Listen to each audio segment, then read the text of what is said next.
ಭದ್ರಾ ಹುಲಿ ಸಂರಕ್ಷಿತ ಪ್ರದೇಶದಲ್ಲಿ ಹುಲಿ ಸಾವು. ಅರಣ್ಯ ಇಲಾಖೆಯಿಂದ ಎನ್ಡಿಸಿಎ ಮಾರ್ಗಸೂಚಿಯಂತೆ ಅಂತ್ಯಕ್ರಿಯೆ. ಚಿಕ್ಕಮಗಳೂರಿನಲ್ಲಿರುವ ಭದ್ರಾ ಹುಲಿ ಸಂರಕ್ಷಿತ ಪ್ರದೇಶದ ಚಿಕ್ಕಮಗಳೂರು ಹೆಬ್ಬೆ ವನ್ಯಜೀವಿ ವಲಯದ ಸಂಗಮೇಶ್ವರ ಪೇಟೆ ಕೋದಿ ಶಾಖೆಯ ಕೋದಿ ಗಸ್ತು ಪ್ರದೇಶದಲ್ಲಿ ಹುಲಿ ಒಂದು ಸತ್ತಿರುವ ಘಟನೆ ವರದಿಯಾಗಿದೆ.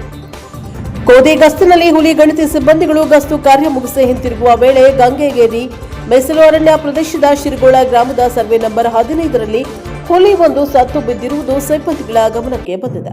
ತಕ್ಷಣವೇ ಈ ವಿಷಯವನ್ನು ಹಿರಿಯ ಅಧಿಕಾರಿಗಳ ಗಮನಕ್ಕೆ ತರಲಾಗಿದ್ದು, ಸ್ಥಳಕ್ಕೆ ಉಪ ಅರಣ್ಯ ಸಂರಕ್ಷಣಾಧಿಕಾರಿ ಹಾಗೂ ಭದ್ರಾ ಹುಲಿ ಸಂರಕ್ಷಿತ ಪ್ರದೇಶದ ಕ್ಷೇತ್ರ ನಿರ್ದೇಶಕರು ಸಿಬ್ಬಂದಿಗಳೊಂದಿಗೆ ಭೇಟಿ ನೀಡಿ ಪರಿಶೀಲನೆಯನ್ನು ನಡೆಸಿದ್ದಾರೆ.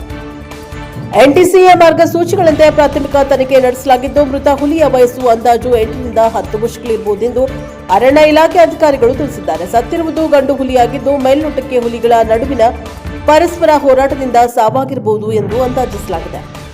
ಎನ್ಟಿಸಿಎ ನಾಮನಿರ್ದೇಶಿತ ಸದಸ್ಯರ ಸಮ್ಮುಖದಲ್ಲಿ ಪಶು ವೈದ್ಯಾಧಿಕಾರಿಗಳಾದ ಡಾ ಶಿವಕುಮಾರ್ ಹಾಗೂ ಡಾ ಸಚಿನ್ ಅವರು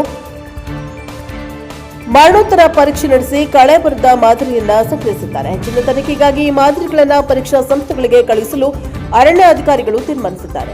ಮರಣೋತ್ತರ ಪರೀಕ್ಷೆಯ ನಂತರ ಎನ್ಟಿಸಿಎ ಮಾರ್ಗಸೂಚಿಯಂತೆ ಮೃತ ಹುಲಿಯ ದೇಹವನ್ನು ಸ್ಥಳದಲ್ಲಿಯೇ ಸುಟ್ಟು ಅಂತ್ಯಕ್ರಿಯೆ ನಡೆಸಲಾಯಿತು. ಈ ಸಂದರ್ಭದಲ್ಲಿ ಆರ್ಒಎಫ್ ಗೌರವ್, ಎಸಿಎಫ್ ಎಸ್ಎಂ ಶಿವರಾತ್ರೇಶ್ವರ ಸ್ವಾಮಿ, ಉಪ ಅರಣ್ಯ ಸಂರಕ್ಷಣಾಧಿಕಾರಿ ಹಾಗೂ ಕ್ಷೇತ್ರ ನಿರ್ದೇಶಕರಾದ ಪುಲ್ಕಿತ್ ಮೈನಾ ಸೇರಿದಂತೆ ಅರಣ್ಯ ಇಲಾಖೆಯ ಸಿಬ್ಬಂದಿಗಳು ಹಾಜರಿದ್ದರು. Bureau report Pradeep NK TV 4 Tarikere.